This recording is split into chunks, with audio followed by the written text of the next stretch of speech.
Rogers MasterCard, the best no annual fee cashback card in Canada. Visit rogersbank.com.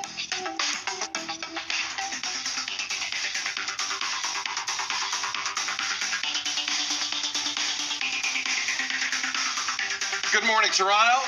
7:21 on this Monday, 4 Wide on the Couch. This is Breakfast Television. Good to see you. So it felt like longer ago. So last Wednesday, that accident at the border took place. Yes. Where there was the vicious car accident with the Bentley, and no one in the moment knew what was going on. Not you, I, our elected officials, nobody knew. So I'm following that like everyone else as it's happening. And question period begins 2:15 in the House of Commons in Ottawa. And Pierre Poilievre, who's up, depending on which poll you look at, anywhere from 12 to 15 points up in the polls on our current Prime Minister, gets up as official leader of the opposition and would like an update. Fair question. The second point Pierre Poilievre raised was he said, according to broadcast reports, this was a terrorist attack. I was following that story like everyone else in the moment. And one of the rare moments, we all kind of knew the same thing roughly, because no one knew anything. The only outlet that was reporting a terrorist attack at that time was Fox News. I know that because I was on it like everyone else. So Pierre Poilievre got up in question period and cited this report. Now, the next day, in an exchange with a Canadian Press reporter, he was asked if that was appropriate for a member of the official opposition to just toss around media reports when really Justin Trudeau and his cabinet were learning on the fly what was going on here. And the exchange was fascinating. Take a look. Do you think it was responsible for you to call yesterday's explosion by the checkpoint at the Rainbow Bridge terrorism when no U.S. or Canadian officials said that was or authorities said that was the case, and when the New York governor also said there was no evidence to suggest terrorism activity? Actually, you're wrong. You're a CP. Okay, so CP, by the way, CP, just for everyone's knowledge, did have to make 3 corrections for falsehoods that they put into a single article. I think that might be unprecedented. I'm actually thinking about checking with the Guinness Book of World Records to see if there's ever been a news agency that has had to issue 3 corrections for patent falsehoods that they admit they had been made in one single article, and now you've made yet another falsehood in your question. He went on to cite the CTV report in terms of what he was raising in the House of Commons. CTV had not released a report at that point. They did about 20 minutes after that. But in the moment, again, this was a Fox News report. And I understand someone who wants to be the Prime Minister of the country not wanting to be the Fox News citing person. I get that. But that's how that played out. Who would like first dibs at this?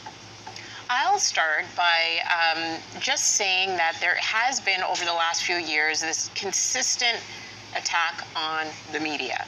And right there, that question was asked. Instead of addressing the question itself, it goes on to attack the agency, being CP, which Canadian Press, if you don't know, they fuel a lot of stories here throughout the country with amazing journalists who vet everything, and if there is a retraction that needs to be made for any reason, there is no hesitancy to do that.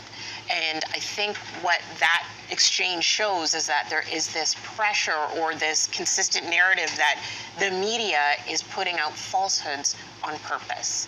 And this whole fake news situation that we've been hearing about, ever since the pandemic began, it's just something that's being fed. And I don't agree at all, obviously, as someone who does news every day and knows how much we do try to check and verify things before they're being said out loud. So I'll leave it at that. Well, what's interesting with that too, completely agree, Tammy, it's not just what was said, it's also sort of how it was being said and the tone in which it was being said. I mean, it's one thing if that's the opinion that he holds, but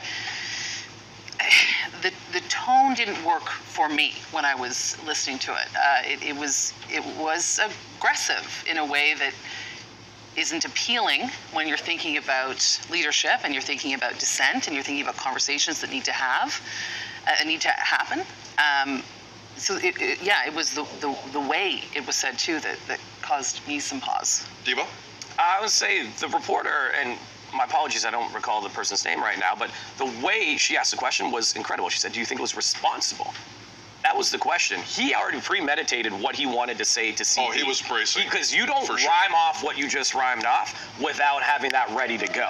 So he knew as soon as she asked a question that was going to be his response, no matter what. He was just waiting for a moment to attack. Some people like that in their leader, to be condescending and aggressive with their words. We've seen that south of the border. That doesn't work for me. I'm not a big fan of that. But you didn't answer the question, dude. She just asked if it was responsible. You didn't answer yes or no on that. Yeah, I'm with you. Like the polls that are out right now, we've cited them numerous times. These are not I love Pierre Poilievre polls. These are Trudeau fatigue numbers, plus the economy. This is not rocket science, okay? Secondly, how many media do you think, Tam, on a daily basis during a Canadian federal election follows a party leader every day? What would you say? Oh, gosh. I would say at least 20. At minimum. Minimum, yeah. You're in a bigger city, Yeah. maybe double it? If that's the reaction on a November day, 2 years out from an election, I am fascinated to see what he's like when he's really on that political rotisserie. And the country's really taking a look at what this is going to be like. As a voter in the GTA, and we matter here, as a voter in the GTA, that's a level of exhaustion day in and day out I don't need in a party leader. Say what you want about Justin Trudeau. He's not perfect. I don't get that tone a lot. And I don't need that tone. I've seen that tone with our neighbors. I don't need that tone at all. So someone who has a vested interest in him becoming prime minister really has to, what's the phrase, you better talk to him? Somebody needs to talk to him. Because he's been in the House of Commons since he's been like 24. Like that's the speed he knows. Like that's been his life experience as a professional.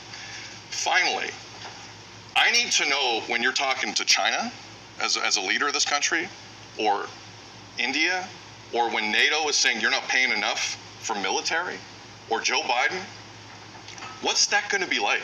If that gets under your skin, are you kidding me? Are you kidding me as a party leader, as a world leader, as a G7, G12 leader? There's time to round out those edges. It's not election time yet. We say the same thing with Trudeau, but listen, don't assume anything. Stephen Harper assumed a lot with Trudeau. That idiot Andrew Scheer assumed a lot with Trudeau. Aaron O'Toole assumed a lot with Trudeau. If you get into tone, he will spin you into a pretzel. And then we'll see where we're at. But there's still time. As a GTA voter, didn't like it. We'll see where we go from here. Let us know. Feedback at breakfasttelevision.ca. This one's got people talking.